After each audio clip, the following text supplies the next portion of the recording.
আমরা শুনছি যে ইউনিভার্সিটি প্রশাসন 6 মাসের বহিষ্কার করছে।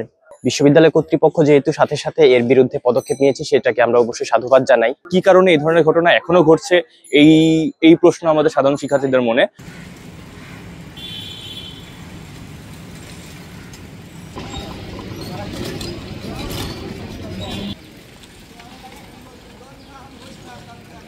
কালকে যে ঘটনাটা ঘটেছে সেটা জানার পর আসলে আমরা অনেকেই শঙ্কিত আছি, যেহেতু আমরা নতুন আসছি, অনেক কিছু চিনি না জানি না। সেই হিসেবে এখন আমরা শুনছি যে ইউনিভার্সিটি প্রশাসন 6 মাসের বহিষ্কার করছে।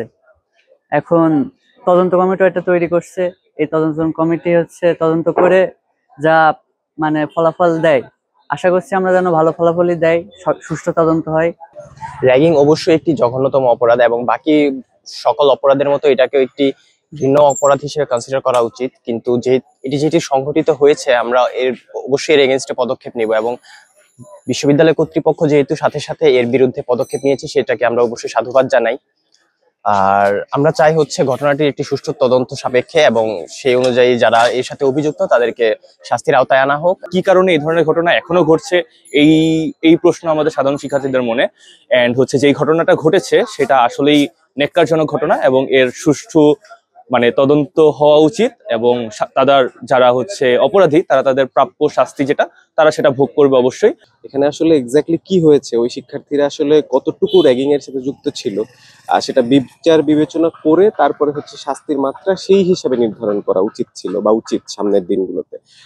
অর্থাৎ হুটহাট তাড়াহুড়ো করে কোনো ডিসিশন নেওয়া উচিত না। আসলে বিশ্ববিদ্যালয় প্রশাসন র্যাগের বিরুদ্ধে জিরো টলারেন্স ঘোষণা করেছে এবং জাকসুর নবনির্বাচিত সদস্যরাও র্যাগের বিরুদ্ধে সর্বোচ্চ তৎপর আছে, যেন র্যাগিং এর মতো কোনো ঘটনা না ঘটে, শিক্ষার্থীদের কোনো যেন নিপীড়নমূলক আচরণের মধ্য দিয়ে না যাইতে হয়, সেজন্য আমরা সতর্ক আছি, বিভিন্ন জায়গা থেকে সতর্ক করার চেষ্টা করছি। বাট যে কি বিশ্ববিদ্যালয় প্রশাসনের সুস্পষ্টভাবে র্যাগিং এর সংজ্ঞা থাকা উচিত এবং বিশ্ববিদ্যালয় প্রশাসনের একটি স্পেশালাইজড সেল থাকা উচিত।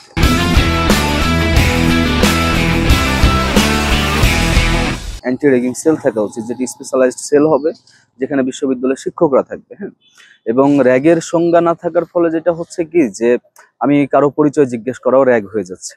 হ্যাঁ, সে কিন্তু অভিযোগ করতে পারে, যেহেতু র্যাগের কোনো সংজ্ঞা নেই। আমি কোনো এক জুনিয়রের পরিচয় জিজ্ঞেস করলাম, সে তখন এটা র্যাগ বলে অভিযোগ দিতে পারে। বা র্যাগের সংজ্ঞা না থাকার ফলে আরো যেটা সমস্যা যে আমি কাউকে র্যাগ দিচ্ছি, কিন্তু সেটাকে আমি আবার র্যাগ না বলে আমি কিন্তু আবার অ্যাডজাস্ট করতে পারবো, যেহেতু কোনো র্যাগের সংজ্ঞা নেই। এই জায়গা থেকে বিশ্ববিদ্যালয় প্রশাসনকে র্যাগকে খুব সুন্দরভাবে র্যাগকে সংজ্ঞায়িত করতে হবে এবং এই সংজ্ঞায়নের আওতায় কোনো অকারেন্স ঘটলে তখন ভিকটিমের অভিযোগ সাপেক্ষে ব্যবস্থা নিতে হবে। বাট আমি মনে করি না যে মিডিয়া ট্রায়ালের কারণে বিশ্ববিদ্যালয় প্রশাসনের হুট করে কোনো পদক্ষেপ নিয়ে ফেলা উচিত। হ্যাঁ, যেটা যে একটা তদন্ত কমিটি গঠন করে সেই তদন্ত কমিটির ফ্যাক্টস ফাইন্ডিং পাওয়া গেলে তারপরে বিশ্ববিদ্যালয় প্রশাসন ব্যবস্থা নিবে। প্রাথমিক যে এভিডেন্সগুলো পেয়েছি তার ভিত্তিতে এটা 3টা পক্ষ হয়ে দাঁড়িয়েছে। এখন আমরা অভিযুক্তদেরকে 7 দিনের একটা সময় দিয়ে তাদেরকে আইনগতভাবে একটা লিখিত বক্তব্য আহ্বান করব এবং যারা ভুক্তভোগী আছেন তাদেরকে আমরা মৌখিক সাক্ষাৎকারের জন্য চিঠি দেব এবং তারা সাক্ষাৎকার দিবেন, সেদিন কি ঘটেছিল সেটি বলবেন এবং প্রত্যক্ষদর্শী যারা ছিলেন, একজন সাংবাদিক সহ, গার্ড, হল অ্যাটেন্ডেন্ট সহ আর অন্য কোনো স্টুডেন্ট যারা প্রত্যক্ষদর্শী ছিলেন, তাদের কাছ থেকে আমরা সেই ঘটনার বিবরণগুলো শুনব। জাহাঙ্গীরনগর বিশ্ববিদ্যালয় কর্তৃপক্ষ গত 1 বছর যাবৎ এই র্যাগিং ইস্যুতে কিন্তু জিরো টলারেন্স।